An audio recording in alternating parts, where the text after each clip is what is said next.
अम्ब परमेश्वरी अखिलांडेश्वरी आदि पराशक्ति पालय मां। आदि पराशक्ति पालय माम्। अम्ब परमेश्वरी अखिलांडेश्वरी अम्ब परमेश्वरी अखिलांडेश्वरी आदि पराशक्ति पालय मां। आदि पराशक्ति पालय माम्। चामुण्डेश्वरि पालय मां। चामुण्डेश्वरी पालय माम्।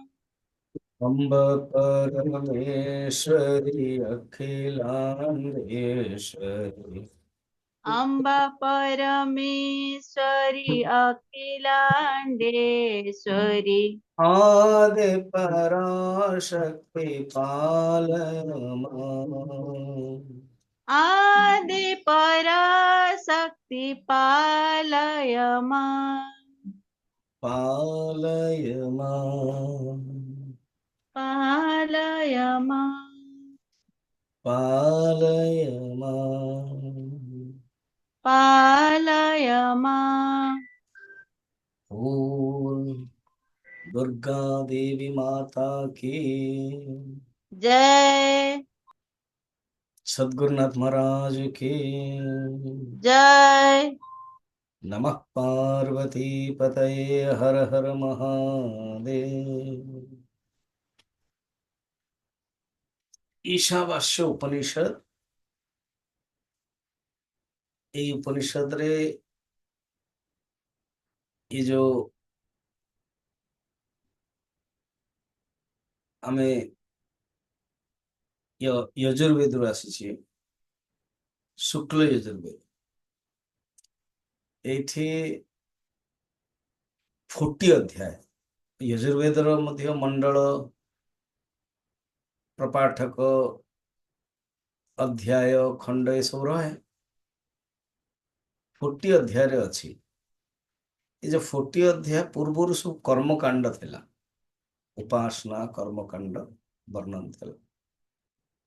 तेणु तार कर्मकांडर जो वर्णन अच्छी, ये जो मझीरे ज्ञान उपनिषद नाम रे, ईशावास्य उपनिषद नाम रे नामित। तेणु तार जो हैंगओवर कहते हैं, जो कंटिन्यूटी उपासनार भी रही, माने ऋषि दयालु से जानी कि समस्ते डायरेक्ट निर्गुण निराकार चिंतन करि परिबे नहीं, उपासना माध्यम रे ही सही चिंतन करि हो और निज निजर इच्छा को पूर्ति वेद ही करेबो।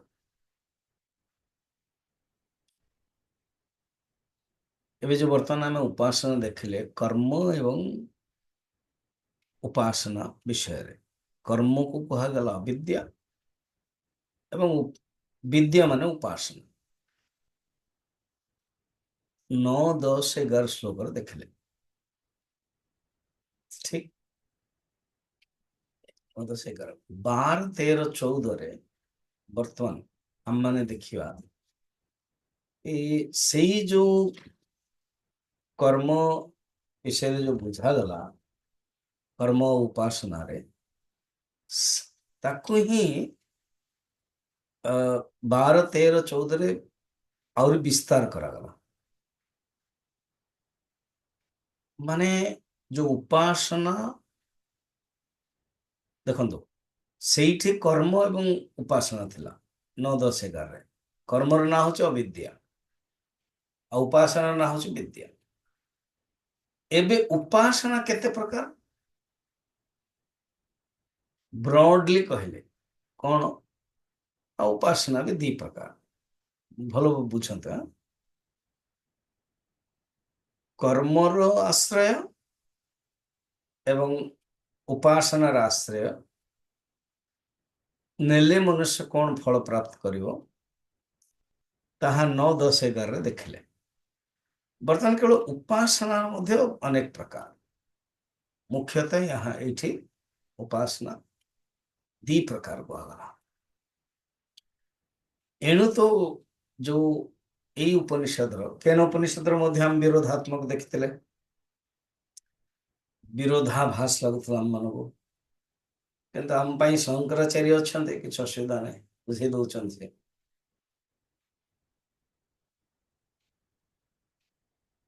ନା ହମ ମନ୍ୟେ ସୁବେଦେତି ନ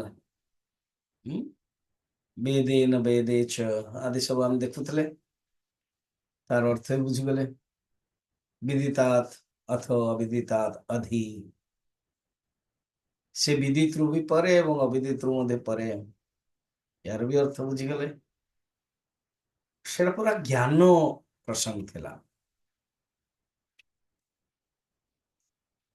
ईशावास्य उपनिषदरे प्रथम श्लोकटा हଉଛି ईशावास्यमिदं इदगम सर्वं यत्किंच जगत्याम जगत तेन त्यक्तेन भुञ्जीथाः मा गृधः कृस्य धनम।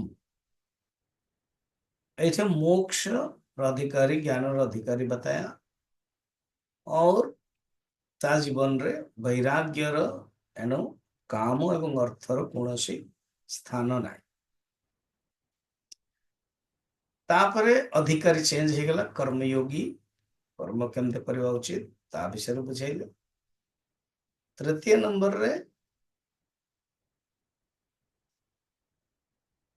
जो असुरिया नाम लोकेत ता विषय बुझाइले, अंधकार अदरवाइज सीटा को ही 9, 10, 11 बुझाइले। कर्म रे जो व्यस्त रहे अंधकार रे से जाए, आज जे उपासना रहिबो सब कुछ करूथो से आउरी अंधकार रे जीवो। एवं उपासना दी प्रकार, एठी ज्ञान कथा आसुनी, आत्मज्ञान कथा आसुनी, एटा उपासना दी प्रकार। एटा विरोध आसिबो। बर्तन ए श्लोक किसी विरोध नहीं, ए श्लोक संस्कृत पढ़िबा जे अर्थ थिबो से अनुसार हमें जानिदबा, विरोध आसिबो परे है ना।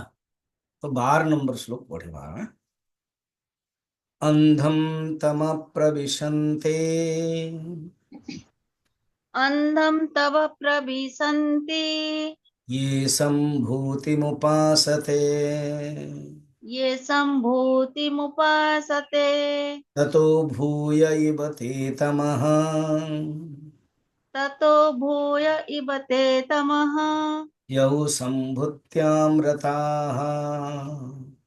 यौ सम्भूत्यां रताः। कौशंती ये जो उपासना उपासना दी प्रकार कौशंती, गोटे शब्द दौचते असंभूति, आउ गोटे शब्द दौचते संभूति। आर अर्थ कौन, जिए असंभूतिर उपासना करती से माने गहन अंधकार रे पड़ते। ठीक अच्छे, तो ये पर्पस कौन श्रुति मात्र कहवाई ना, जदि तुमे ज्ञानर अधिकारी तुम मान आवश्यक नहीं उपासना, आ जदि ज्ञानर अधिकारी है न उपासना करुच केवल अंतकरण शुद्ध पाई करवा उचित। जदि उपासना करुच कि फल प्राप्त करने ताहाले अंधकार रे पड़े। जे केवल फल प्राप्त करने उपासना करुची से गहन अंधकार रे पड़ुची। आउ जे संभूतिर पूजन रे करुचे से आहुरी गहन अधिकार रे पड़ुची। अच्छा बर्तमान एमती बुझिले, से कौन बुझीते ता पूर्वर कर्म रे जी अविद्या जी रहुची सी हूँ गहन अंधकार पड़ो, आ जो उपासनार सपक्ष नौची विद्या से आहुरी गन पड़ियो। एठी उपासनार जो दीटा भाग गोटे हूँ असंभूति आ गोटे हूँ संभूति। तो प्रश्न हम कौन यार अर्थ बुझेले सिना आम आगे बढ़ू। असंभूतिर अर्थ हूँ अव्यक्त, संभूतिर अर्थ हूँ व्यक्त। क्लियर? तो अर्थ कौन ना जी अव्यक्त उपासना करुछि सी अंधकार पड़ो। पढ़ाई तो मुस्किल, अव्यक्त तो आपण श्रेष्ठ बोली कहते सब। अव्यक्त निर्गुण निराकार चिंतन उपासना कले भलो श्रेष्ठ बोली कहा जाए। अच्छा जी व्यक्त उपासना करे से आहरी अंधकार पड़े। तो अभी अव्यक्त व्यक्त माने कौन आम बुझ चलते आम शंकराचार्य पाक जाटे। ओम शंकराय नमः। शंकराचार्य खुद कहीदेवे कौन अर्थ। ठीक भाष्य ये बड़ा इंटरेस्टिंग। हाँ जे पर्यंत आम शरण न जावा हम जापर निजे ही कौन कौन अधुना एबे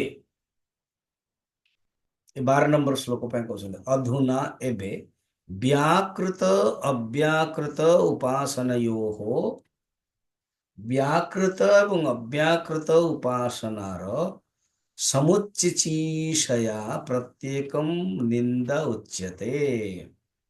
व्याकृत एवं अव्याकृत समुच्चय जो इच्छा प्रत्येक की निंदा करते एटा ठीक अच्छे ज्ञान दृष्टि ये निंदित स्टार्टिंग रु कर चलो। तेणु ये अंधतम प्रवेश निंदा होगा दिजन जाकर आ दिजन जाकर जड़े समुच्चय कर समुच्चय शब्द कौन जी मिसिकी कर बर्तमान कटिगला कौन कटिगला असंभूति को कारण मुझे ना ये स्कोप ऑफ इंटरप्रिटेशन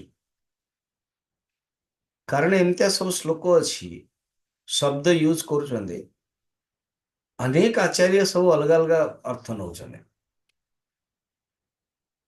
अब जो भक्ति संप्रदाय आचार्य माने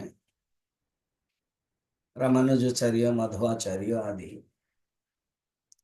से पूजन देख ये जो अव्यक्त ना अव्यक्त माने जो निर्गुण निराकार ब्रह्मर जी उपासना करियो से तो अंधकार पड़ो। तो निर्गुण निराकार ज्ञान तो निंदा करागला। अब जो माने ज्ञान को सपोर्ट कर बड़ा मुश्किल लगे अरे कौन अर्थ नौ ना यहाँ ही अर्थ आम नौ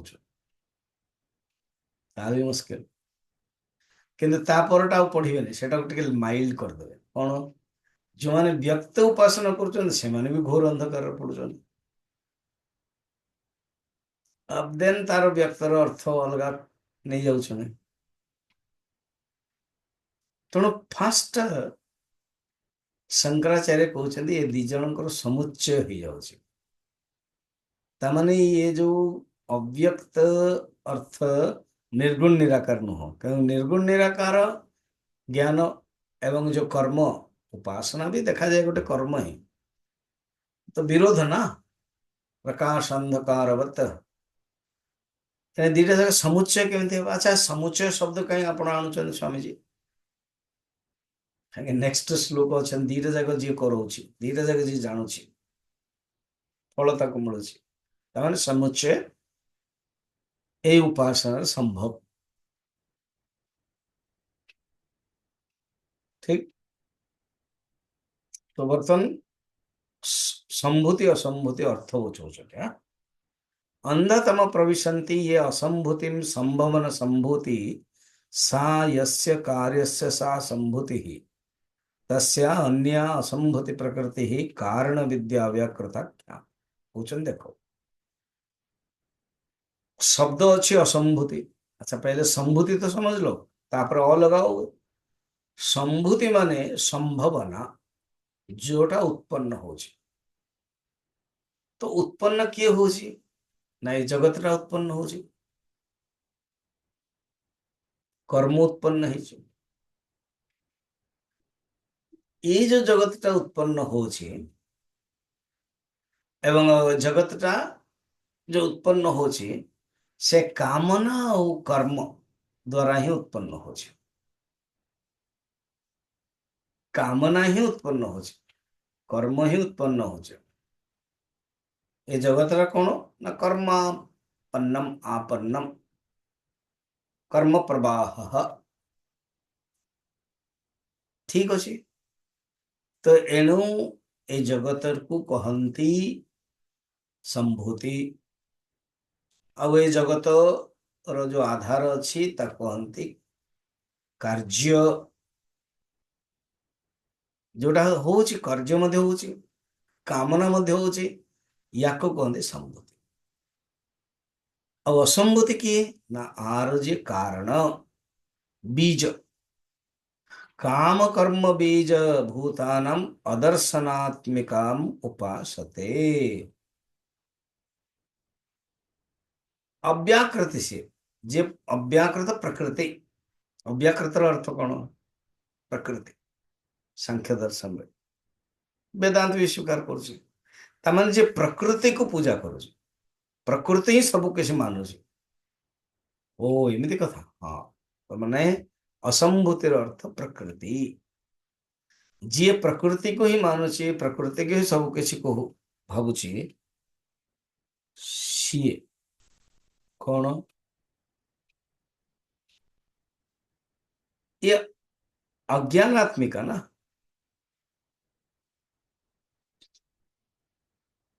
देखा जाए तो वेदांत अनुसार शब्द ना अविद्या से विद्या विद्याम निहंत्येव तेजस्तिमिर संगवत अविरोधितया कर्म नाहम न विद्याम निहंति कर्म निहंति परिबनी कारण कर्म एवं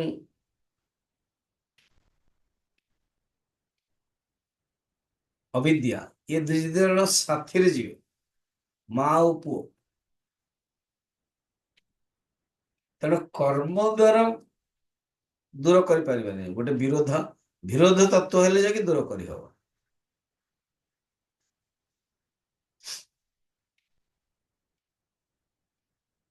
बुझंतु ठीक है जो विरोध तत्व हम तेणु कर्म उपासना माने विरोध नुह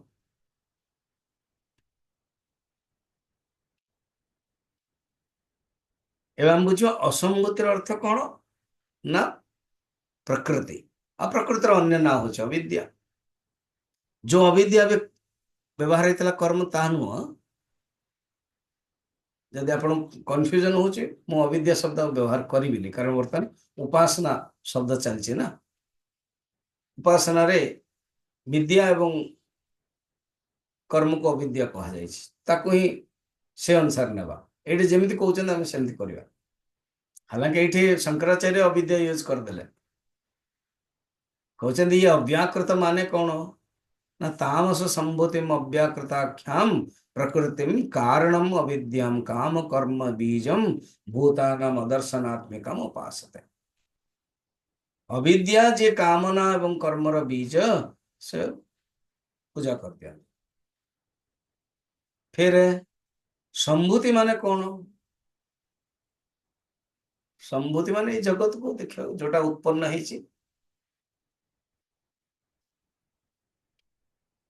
ये जगत और माने कौन पंच प्राण भी मनो बुद्धि चित्त अहंकार आर अधिष्ठात देवता एवं देखो ईश्वर हूँ अव्यक्त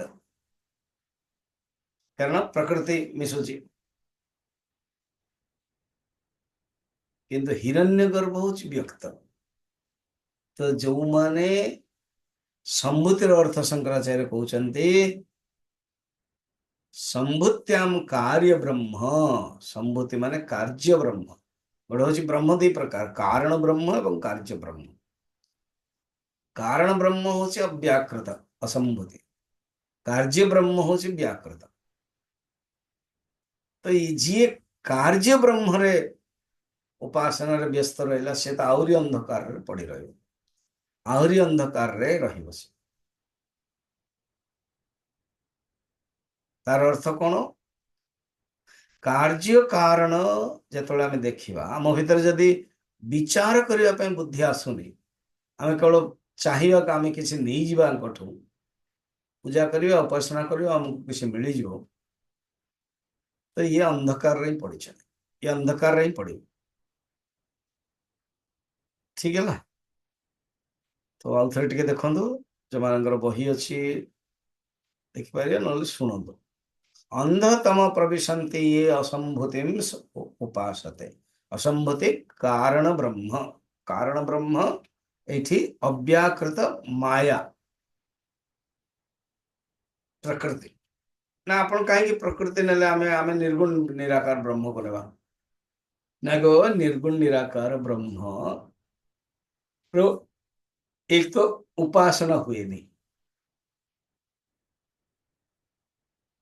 निर्गुण निराकार ब्रह्म परम ब्रह्म ज्ञातव्यम अपरम ब्रह्म ध्यातव्यम जो अपर ब्रह्म पूरा कारण आसला अव्याकृत अपरम ब्रह्म आसला अव्याकृत देन हिरण्यगर्भ ये सब अपरम ब्रह्म एमान को ही उपासना करी हो एमान को ही चिंतन करी हो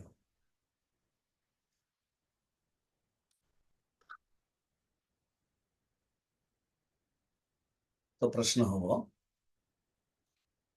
आकु आपण अव्याकृत कहीं कहले अरे बाबा अव्याकृत एथिपाई कहली कारण प्रकृति भी अव्यक्त ना प्रकृति भी अव्याकृत नहीं प्रकृति सारा सत्वगुण रजगुण तमगुण व्यक्त ही जाଉଛି ସେଇଟା ତାର गुण जोगु व्यक्त होचे सत्वगुण रजगुण असली रूप रे प्रकृति साम्य अवस्था थाए इक्विलिब्रियम रे प्रकृति साम्य अवस्था थाए सेतिमे कहे अव्यक्त अव्यक्त ही व्यक्त है कि हिरण्यगर्भ हो गला सेटु आरंभ हो गला हिरण्यगर्भ तीन प्रकार मन थिबा सेटु आरंभ होला सात्विक राजसिक तामसिक सात्विक अहंकार को कहते वैकारिक राजसिक अहंकार को कहते तैजस एवं तामसिक अहंकार को अहंकार कहा जाए तामसिक जोटारे अपंचकृत पंचमहाभूत शटल एलिमेंट्स तैयारी है और ये जो वैकारिक सात्विक रो ज्ञानेन्द्रिय देवता माने सब तैयारी है आ जो तैजस जब राजसिक सी है प्राण एवं कर्मेन्द्रिय ठीक अच्छा ठीक अच्छे बुझुचु अच्छा मनुष्य जो परिश्रम करियो तो फल तो मिलियो ना ये उपासना करियो तो देखुना आपण जीवन रे भी आपण देखते कि जने उपासक हो ब्राह्मण हो संत हो बा देवी भक्त हो बर्तमान नवरात्रि दुर्गा पूजा चलची ऑटोमेटिक तांको सही फल मिल जाउची किछि करिया दरकार नहीं से देवी को पूजा करथुए 10 देवी को गोटे प्रथम गोटे मंदिर रखिले मूर्ति रखिले भावना आसला कि जदि देवी मंदिर हो भल ये उपासना कर ये जस्ट गोटे भावना आनले तो भावना उपासना रे भावना दरकार ना तो जो भावना आनले बस माँ कौन करेंगे दुर्गा माँ शक्ति कहा भितर गोटे भावना आने बड़े इंटरेस्टिंग क्या गोटे स्वप्न हम क्या गोटे भावना आसो कौन आसो तुम ये मंदिर को जाओ से जड़े अच्छा एति दियो पैसा दियो या धन आण जिनस आण सी मंदिर तैयारी कर ये लोकटार कौन ये लोकटार बापा कही भाई बहुत जो सक्षम हो मंदिर टे कर बापा संकल्प करते मुझे भाभी देख बर्तमान हो गला मो भीतर भावना आसला मुझे आसली देन मंदिर तैयारी एमती उपासनार फल मिल जाए, डायरेक्ट भी मिले इच्छा कले या तो इनडायरेक्ट मध्य मिले है। बर्तमान फल अधुना उभयोः उपासनयोः समुच्चय कारणम कारणम अवयव अवयव फलम भेद दिजन जाकर फल मिल जाए, दिजन जाकर फल वर्णन कर। अच्छा ये माने अंग अंगी नुह कि उपासना अंगी कर्म अंग भी नुह, या उपासना दी प्रकार जो हेले गोटे हूँ अव्यक्त उपासना और हूँ व्यक्त उपासना, अंग अंगी नुह ये स्वतंत्र। पढ़ा में 12 थिला बर्तमान 13 यार फल बताऊँ उपासनार फल। अन्य देवाहु संभवा अन्य देवाहु संभवात् अन्यदाहुरसंभवात् अन्य दाहुरसंभवात् इति शुश्रुमधीराणाम् इति शुश्रुमधीराणाम् येनस्तद्विचचक्षिरे येनस्तद्विचचक्षिरे। अन्यद एव आहुः संभवात्। जो माने साधक माने से माने आपको कौन कहले संभवात शब्द चेंज कले। संभूति असंभूति ये शब्द थिला, बर्तमान संभूति को संभवा आउ असंभूति को असंभव। ये असंभव शब्द बड़ा मारात्मक शब्द आम व्यवहार करू ओडिया मध्य। असंभव माने इम्पॉसिबल से अर्थ नुह। शब्द अनेक अर्थ, शब्दर अनेक अर्थ से देखुना शब्द को केमती केमती अलग अलग अर्थ निया होची। अविद्यार अर्थ कर्म नहीं गले, कारण अविद्यार माने इग्नोरेंस आत्मज्ञान अज्ञान यही टॉपिक नहीं वर्तमान उपासना टॉपिक चलছে। तो संभूति असंभूति व्यक्त एवं अव्यक्त कार्य ब्रह्म एवं कारण ब्रह्म और ना दे देले संभव असंभव। संभव माने कार्य ब्रह्म। उपासना कले मिले कौन कौन मिले शंकराचार्य कहते देखो अन्य देव पृथक आहु एव फलम संभवात संभूते है कार्य ब्रह्म उपासना। कार्य ब्रह्म उपासना हेले कौन हुए उपासना अणिमा आदि ऐश्वर्य लक्षणम व्याख्यान वदुत। अणिमा आदि अणिमा लघिमा आदि जो अष्ट सिद्धि सेटा मिल जाए। तो ये मेरा ऐश्वर्य जो 6 ऐश्वर्य ऐश्वर्य भग कहते ज्ञान बल श्री वैराग्य ये हूँ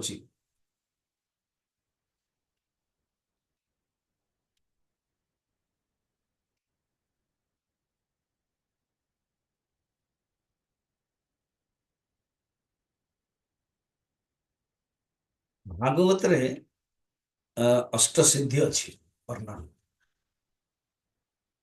अणिमा अणिमा माने छोट हवा, महिमा बड़, गरिमा भारी, लघिमा हल्का, प्राप्ति को जिनसटा को प्राप्त करने भी इच्छा, प्राकाम्य प्राप्ति ऑलरेडी प्राप्त, प्राकाम्य माने जेकोसी कामना रख मिल जाओ, ईशत्व कंट्रोल एंड वशित्व शिव कंट्रोल ये सब सिद्धि आपको कहते अष्ट सिद्धि।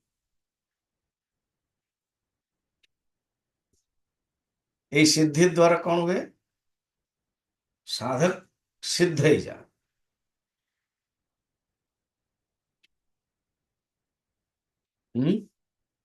तो ये हूँ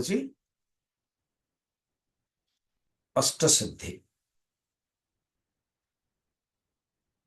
ହେଲା।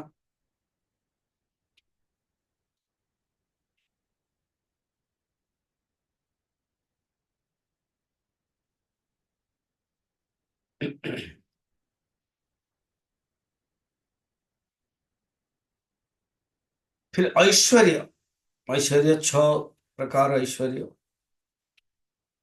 ऐश्वर्य माने कौन? अनलिमिटेड मैजेस्टिक ऐश्वर्य। 6टा जो भग से भगवान कहा जाए। भगवान केवल भगवान ही। प्रश्न गोटे हुए ना, आमे भगवान हो पारिबा कि नहीं? एवं एमती सब बहुत लोगों ना भगवान कहा जाए। भगवान रजनीश, भगवान ये रमण महर्षि, है ना? तो महापुरुष मन को मध्य भगवान कहगला। भगवान माने कौन? सो ये सब ऐश्वर्य अच्छी कि तांके पाखरे? 6टा ऐश्वर्य माने कौन? ऐश्वर्य, धर्म, यश 3, श्री, श्री माने संपत्ति, प्रॉस्पेरिटी, ज्ञान, नॉलेज, वैराग्य।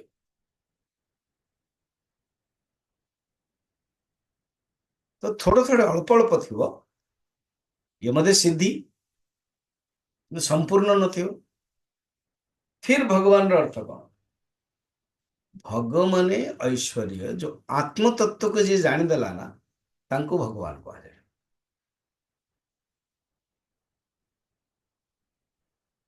GOD God, everybody is God.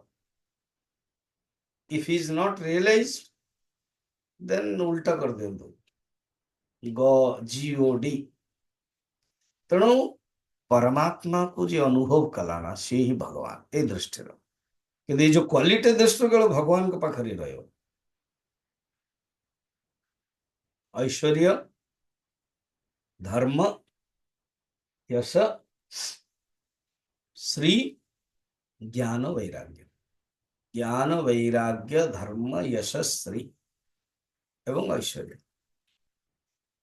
तो ऐश्वर्य एवं अणिमा आदि फल ताको मिल जाए। फिर असंभूति को जे फल प्राप्त करे, जे असंभूति को उपासना करे। असंभूति माने अव्यक्त प्रकृति उपासना, कारण ब्रह्म उपासना। स्वामी जी आपण ब्रह्म कहउछन जे ओ कारण सब किछ तो ब्रह्म ना। असली ब्रह्म कारण ब्रह्म एवं कार्य ब्रह्म रूपरे। कारण ब्रह्म माने प्रकृति, ईश्वर भी आसो। एणु ईश्वर उपासना, ब्रह्म उपासनार वस्तु नहीं। ब्रह्म उपासनार सब्जेक्ट नुह, ईश्वर उपासनार सब्जेक्ट। केन उपनिषद देखले नेदम यदिदम उपासते, तुम्हें जो उपासना करो सी ब्रह्म नु। ब्रह्म की उपासना रूपरे, किंतु ब्रह्म विद्या स्तुति पाई अधिकारी मंद बुद्धि नाम फिर आउ थे ब्रह्म जक्ष रूप आसिले, अवतरण कले इन शिखापे, अहंकार को नष्ट करने। तेरे ईश्वर होचन उपासनार विषय, ब्रह्म नु। अच्छा, वर्तमान कहते अव्याकृत जो कारण ब्रह्म उपासना कले कौन मिले? हाँ? तथा च अन्यादाहु असंभवात्, असंभूते अव्याकृतात् अव्याकृत उपासनम तद उक्तम अंधतम प्रविशन्ति प्रकृति लय इति। अर्थात पौराणिक लोक कहते प्रकृति लय। ये कौन? प्रकृति लय माने देखो शब्दटा शंकराचार्य फल उत्तर दौरान ये ना। ये कौन कले 13 नंबर श्लोक रे अन्य देवाहु संभवात, अन्य देवाहु असंभवात ये बुझेले कि तार फल संभवर फल। संभव शब्द दौरान संभूति को संभव कहते, असंभूति को असंभव कहते। यार फल अलग अलग फल मिले। कौन फल? ନା ଗୋଟେ ହଉଛି ଐଶ୍ୱର୍ଯ୍ୟ ଅଣିମାଦି ମିଳେ, ଆଉ ଗୋଟେ ହଉଛି କଣ ପ୍ରକୃତି ଲୟ। ଆଉ ପ୍ରକୃତି ଲୟକୁ କଣ ବୁଝିବା? ଅର୍ଥାତ୍ ସେଇ ଅବ୍ୟକ୍ତ ପ୍ରକୃତିରେ ଲୟ ହେଇଯିବ। ବ୍ରହ୍ମ ବି ତ ଲୟ ହେଇଯାଆନ୍ତି ସେଇ ପ୍ରକୃତିରେ। ଏବେ ମୁଁ ବୁଝଉଛି ପ୍ରକୃତି ଲୟ କଣ। ନାରଦ ଯେତେବେଳେ ପୂର୍ବ ଜନ୍ମରେ ଦାସୀ ପୁତ୍ର ଥିଲେ, ସେ ନିଜେ ହିଁ କହୁଛନ୍ତି, ଏ କଥାଟା ଭାଗବତରେ ବି ଅଛି। ସେ ତପସ୍ୟା କରିବା ପାଇଁ ଗଲେ, ମାଙ୍କର ଯେତେବେଳେ ଦେହାନ୍ତ ହେଇଗଲା, କହିଲେ ଯାହା ହଉ ସୁବିଧା ହେଲା ମତେ ଧ୍ୟାନ କରିବା ପାଇଁ, ସେ ଏକୁଟିଆ ଚାଲିଗଲେ। ଘୋର ତପସ୍ୟା କଲେ। ଘୋର ତପସ୍ୟା କଲା ପରେ ଭଗବାନଙ୍କର, ମୁଁ ଏକ୍ସାମ୍ପଲ ଦେଇଥିଲି କେନ ଉପନିଷଦରେ, ବିଜଲି ଭଳିଆ, ବିଦ୍ୟୁତି ବିଜଲି କା ଝଲକ ଭଳିଆ ଦର୍ଶନ କରିଦେଲେ। ଆଙ୍କ କତିରେ କାକୁତି ମିନତି ଆସିଲା, ଦର୍ଶନ ତ ହେଲା କିନ୍ତୁ ପଳେଇଗଲେ। ଭଗବାନ ଆଉଥରେ ଆକାଶବାଣୀ କଲେ, ତୁମେ ଯୋଉ ଉପାସନା କରିଛ, ଏଇଟା ଧ୍ୟାନ ରଖନ୍ତୁ, ତୁମେ ଯୋଉ ଉପାସନା କରିଛ ସେ ଉପାସନା ଫଳ ଯୋଗୁ ତୁମେ ମୋର ଅବ୍ୟକ୍ତ ପ୍ରକୃତିରେ ଲୀନ ହେଇଯିବ। ଏଇ ଏକ୍ସାକ୍ଟ ଶବ୍ଦ ଅଛି ଏମିତି। ତମେ ବହୁତ ବର୍ଷ ଧରି, କଳ୍ପ ବର୍ଷ ଧରି ଅବ୍ୟକ୍ତ ପ୍ରକୃତିରେ ଲୀନ ହବ, ଅର୍ଥାତ୍ ସୁଖ ଦୁଃଖ ଆଉ ତମକୁ କିଛି ଲାଗିବନି, କାରଣ ତମେ ପ୍ରକୃତି ଅବ୍ୟକ୍ତରେ ଲୀନ ହେଲା। फिर मोरी कृपारू तुम्हें नारद हो, देवर्षीणाम नारद। देवर्षि ଭିତରେ ତମେ ନାରଦ ହବ। ଦେବऋषି ଭିତରେ ଅନେକ ଦେବऋषି ଅଛନ୍ତି, ସେ ଭିତରେ ତମେ ନାରଦ ହବ ଏବଂ ମୋରି ଚିନ୍ତନ ସବୁବେଳେ କରୁଥିବ, ମୋରି ଗୁଣଗାନ କରୁଥିବ।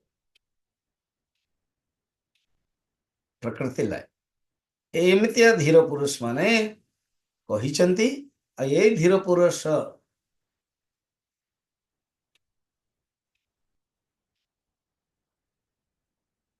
ଯୋଉମାନେ ଆମମାନଙ୍କୁ ବର୍ଣ୍ଣନ କରିଥିଲେ ବ୍ୟକ୍ତର ଅବ୍ୟକ୍ତ ଉପାସନା,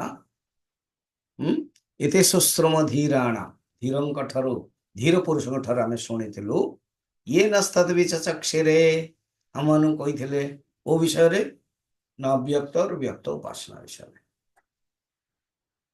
ବର୍ତ୍ତମାନ ଅବ୍ୟକ୍ତ ବ୍ୟକ୍ତ ଉପାସନା ବିଷୟରେ ଯୋଉ କହୁଛନ୍ତି, ସେ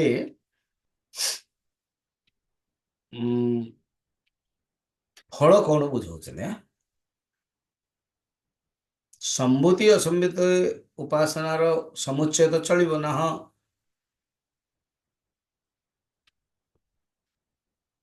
ଏବଂ ଏହାର କଣ ହୁଏ ଫଳ, ଫଳ କଣ ଜାଣିବା ଦରକାର ନା। 13 ନମ୍ବର ଜଷ୍ଟ ଫଳ ମିଳେ କହେ, ଅଲଗା ଅଲଗା ବି କହିଲେ ସ୍ୱତନ୍ତ୍ର। ୟାର ଉପାସନା ସମ୍ଭୂତିର ଉପାସନା କଲେ ଫଳ ମିଳିବ, ଅସମ୍ଭୂତିର ଉପାସନା କଲେ ଫଳ ମିଳିବ। କଣ ମିଳିବ ବୁଝଉଛନ୍ତି। ଇଏ ବड़ा अगेन डिफिकल्ट क्वेश्चन, माने श्लोकटे बड़ा कंफ्यूजन। पढ़िवा। संभूतिं च विनाशं च, सम्भूतिं च विनाशं च, यस्तद्वेदो भयं सः, यस्तद्वेदो भयं सः, विनाशेन मृत्युं तीर्त्वा, विनाशेन मृत्युं तीर्त्वा, सम्भूत्यामृतमश्नुते। सम्भूत्यामृतमश्नुते। कहउचंदी माने वार्ड मीनिंग टा देखिया, संभूति विनाश को जिए दीजन जाक को जाने, से माने विनाशेन, विनाश द्वारा मृत्यु को पार करंती एवं संभूति द्वारा अमरत्व को प्राप्त करती। किछि बुझीगलानी, एति जाए लगुला ठीक अच्छे उपासना आदि ठीक, ये शब्द ही सब गड़बड़ है। एमती कले अर्थ किसी बुझी हेनी, जानी हेनी ये कौन बिना संभूति विनाश। से कह जाए आचार्यଙ୍କର ଦରକାର। सम्भूति च विनाशं च यस्तद उभयं सह विनाश धर्म यस्य कार्यस्य स तेन धर्मणः अभेदेन उच्यते विनाश इति। तेन तद उपासनेन ऐश्वर्य धर्म कामादि दोष जातं च मृत्युं तीर्त्वा हिरण्यगर्भ उपासनादि अणिमादि प्राप्तिः फलम्। तेन अनैश्वर्यादि मृत्युम् अतीत्य असंभूत्वा अव्याकृत उपासना अमृतम प्रकृति लयम लक्षणम उच्यते। क्वेश्चन सुनो, संभूति एवं विनाश ये दो शब्द जनक ପାଇଁ କୁହାଗଲା। ତେଣୁ ये संभूतिर अर्थ अलगा, असंभूति रियली केमती वेदरे भी स लिखा है आपण अ जोड़ देवे ना, अकार लोप, अकार लोप है, अदर्शने लोप, फिर लोप कौन, अदर्शने लोप, लोपर अर्थ नुह संस्कृत या अ थाए ना, अटा लोप हो जाता। जो मैंने मुझे देखली जड़े गीता चैंटिंग करुच्ची, मो नाटा कहूनी, एमती भूल भाल करुँच श्लोक कौटी जानी ना, 32टा अक्षर अच्छी, 8 8 8 8 रहा दरकार, 8 न करके 6 कर दौरान 10 कर दौरान, बड़ा मुश्किल, निगुरा हेले बड़ा मुश्किल हुए, असुविधा। फिर कौन हुए, आपण भूल कले, आपण गोटे भूल किए शिखला तो जो पापटी हम से जीव, जमती ज्ञान देले पुण्य हुए तो गुरु को भी ज्ञान पुण्य मिल जाए, सेमती जदि किए भूल से कहूँ तार ताको भी पाप हो, सी भी जे शिखुची ताको भी पाप हो, जे शिखुची ताको भी पाप। तेणु कौटा कौन शब्द वेदरे बा उपनिषद रे बा पुराण रे वो आचार्य मान द्वारा ही जाना जाए। तापे गोटे शिक्षा बोली गोटे अच्छी डिविजन, फोनेटिक्स कौटा उच्चारण केमती हम, शिक्षार 100 अक्षर जना नहीं, वो गुरु ठार पढ़िलेनी, गीता अध्ययन कलेनी, गीता चैंटिंग कलेनी, शिखी ना कंटिन्यू करवा भूल हम। तो ये कहते देख संभूतिर अर्थ ये असंभूति ना पड़े, कहीं नेक्स्ट चरण रे संभूति मध्य बुझा पड़े। आ संभूति विनाश जदि गोटे नेबा, ए दिजन जाक तो जड़े ना, गोटे तो गोटे तो कहना दीटा जाक कहे, दिजन जाक जाना तद वेद उभय शब्द भी कहते। तेणु संभूति और विनाश ने तो उभय है, ये तो पर्याय बाछी गला। तेणु ये कहते संभूति माने असंभूति अदर्शन लोप, अर्थात अ जोड़े पड़ो असंभूति एवं विनाशम। संभूति ये विनाश कहीगले कारण से नष्ट हो जाए, कार्य ब्रह्म कारण ब्रह्म किंतु नष्ट हुए नहीं, कंटिन्यू रही था से, किंतु कार्य ब्रह्म सब नष्ट हो, कारण सब लीन हो, प्रकृति सब लीन हो। ये जो हिरण्य गर्भ, ये 3टा अहंकार, आओ ये जो जगत, ये जो पंचकृत पंच महाभूत, पंचकृत अपंच महाभूत सब नष्ट हो, से आरना हूँ विनाश। जो उपासना विषय रे असंभूति एवं विनाश को जाने, ताले कौन, विनाशेन मृत्युम तीर्थवा, संभूति को उपासना कले मृत्यु को पार है। तो को मृत्यु ना कहते अधर्म और कामना दोषरु उत्पन्न अनैश्वर्य मृत्यु, अनैश्वर्य मृत्यु, प्रमादो वही मृत्यु हो, दरिद्रता ही मृत्यु, दरिद्रता सम नहीं कोई भाई। संग्रह माने तुलसीदास जी कहते दरिद्रता भलिया मृत्यु कौट ना, पाप आउ ना। तो मृत्युर अर्थ कौन है, दरिद्रता। दरिद्रता माने कौन, ऐश्वर्य। देखो कौन समझी, कार्य ब्रह्म संभूतिर उपासना कले फल कौन मिल, शंकराचार्य कहते ऐश्वर्य अणिमादि, अणिमादि ऐश्वर्य फल मिल। तो अर्थ कौन है ना ऐश्वर्य माने अनैश्वर्य को त्याग करियो अनैश्वर्य को पार हो जो देखो कौन बहुत परिश्रम किया बस गरीब से पार हो गया तामाने गरीब जो अवस्था से पार हो गया मृत्यु पार हो गया अनैश्वर्य ये मृत्यु माने ये डेथ नहीं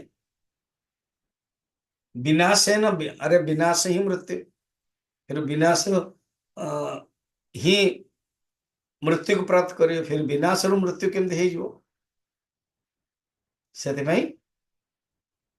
मृत्यु माने अनैश्वर्य मृत्यु अनैश्वर्य रूपक मृत्यु ये शंकराचार्य कहते मूल पढ़ुच बहुत लोक मैंने किसी क्या पाखे तो न संस्कृत भाष्य तो कहते कौन अधर्म कामना आदि दोषरु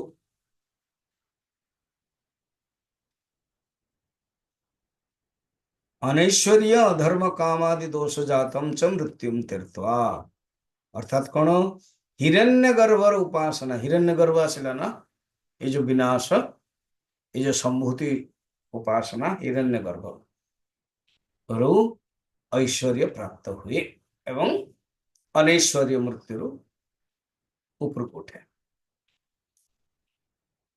असंभूति अव्यक्त प्राप्त कले कौन हुए अमृतम अश्नुते अमृत माने कौन ना बुझे अव्याकृत उपासनाय अमृतम प्रकृति लय लक्षण अश्नुते अर्थात प्रकृति लय रूपक अमृत अमृत माने ये जो परमात्मा अमृत नो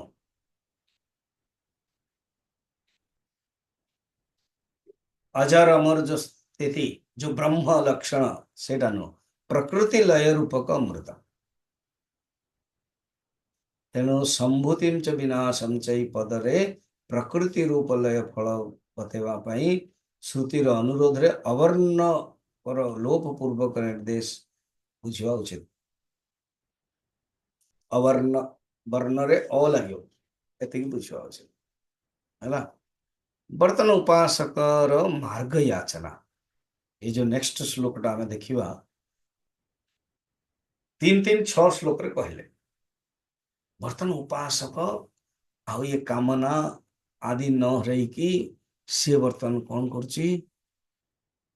बढ़ी गला मजा आसला उपासना माने कौन उपासना भगवान को निकट रखा जो मनुष्य भगवान को निकट रखिए ना आप जानते श्रीनगर आदि रे बड़ बड़ सब कम्बल पहनते तो थोथो एवं गोटे ये जो अंगीठी कहते अंगीठी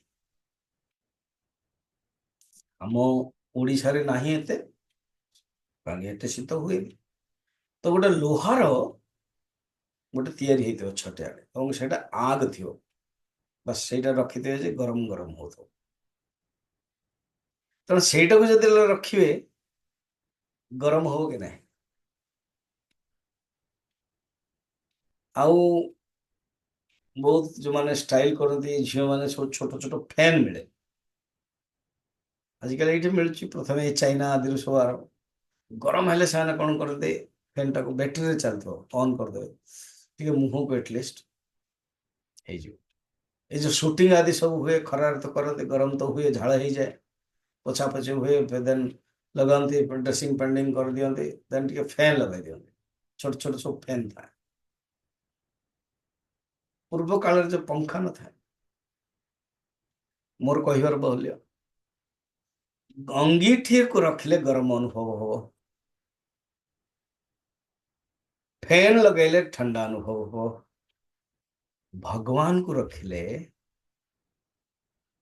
भगवान जो ऐश्वर्य फल प्राप्त हो तेणु उपासना अर्थ उपासना साधक उपासना कर जो उपासना से करुच्ची निश्चय परमात्मा अनुभूति हो तेणु परमात्मा अनुभव पर मार्ग याचना करुच्ची साधक साधक टे बर्तमान कहते हे प्रभु आपण किए ये बड़ा प्रसिद्ध श्लोकटा ये 15 नंबर एवं आमर जो उपनिषद गंगा अच्छी ना से उपनिषद गंगार प्रत्येक सीरियल रे ये श्लोकटी करा जाउछि पढ़िवा एटाको। तेणु बर्तमान अमृतत्व रियली अमृतत्व प्राप्त करें। बर्तमान अमृतत्व प्रकृति लय नारद जयंती पाई उपासना करिके भगवान दर्शन देले और कहले कि तमे पळि आस प्रकृति लय रूपक बहुत कल्प धरिकी तुम रहियो तापर तुम आसो सेमते अमृतत्व प्राप्त करिया पई जो जो सत्य अर्थात आदित्य देखो आदित्य मान सूर्य आदित्य मंडल जो पुरुष जो कि दक्षिण नेत्र अच्छी ये बृहदारण्यक उपनिषद अच्छी से ब्रह्मर उपासना करिवा व्यक्ति शास्त्रोक्त कर्म करिवा पाई जेतले से जानी मो शरीर आउ चली जीव केतले बस मु उपासना को भगवान जो संबंध अच्छी ताको मु छाड़िए नहीं। ये गोटे प्रार्थना ये साधक स्तुति कर प्रार्थना कर श्लोकटा करा जाए पढ़िवा बड़ा सुंदर श्लोक ये हिरण्मयेन पात्रेण हिरण्मयेन पात्रेण सत्यस्यापि हितं मुखम् सत्यस्यापि हितं मुखम् तत्त्वं पूषन्न पावृणो तत्त्वं पूसन्नपावृणु सत्यधर्माय दृष्टये। सत्यधर्माय दृष्टये। मनुष्य जेतले उपासना करी करी करी करी चलिबो तार देखियो अंतकरण शुद्ध ही चलते तो ऑटोमेटिक बर्तमान से ज्ञान प्राप्त करने पे इच्छा करियो। यही 15 नंबर से आज 15 नंबर से मागुना के चो ऐश्वर्याय प्राप्तये कहइबी नरसे कहता अणिमादि सिद्ध्यर्थम संकल्प भी कर ज्ञान भक्ति वैराग्य सिद्ध्यर्थम सद्गुरु प्रसाद सिद्ध्यर्थम च दुर्गा पूजा करिष्ये। दुर्गा पूजा चलची से कहले ये कौन कहते सत्य धर्माय दृष्टये मु देखा चाहूँगी कौन सत्य धर्म दीटा अर्थ गोटे अच्छी जो सत्य से सत्य परमात्मा को से सत्यर जो धर्म से सत्यर स्वरूप देखापी मुझे चाहूँगी आ गोटे हूँ मु जो साधक सत्य धर्माय अर्थात ये साधकर अर्थ जे साधक जे सत्य धर्म करोछि जे सत्य धर्म चाहूँगी जे जे केवल चाहूँगी कि मु सत्य को प्राप्त करी तापाई कौन हे प्रभु हिरण्मयेन पात्रेण सत्यस्य अपिहितं मुखम ये जो सत्यर मुखटा हिरण्मय पात्र द्वारा बांधी जाइए अर्थात ये जो जगत ना जगमगा हिरण्मय माने कौन शाइनिंग हिरण्य माने सोना शाइनिंग द्वारा बांधी जाइए माने घोड़ा ही जाइए आपण मो भलिया तत्व पूषण हे सूर्य मो भलिया जो साधक सत्य धर्म साधक दर्शन पाई अपावृणु अपावृण माने हटि जाओ अपिहित माने घोड़ी ही जाइए एवं अपावृण माने हटि जातु केते सुंदर देखियो गले सूर्य नारायण को पूजा करा जाउछि जेमती गोटे कथाटी रही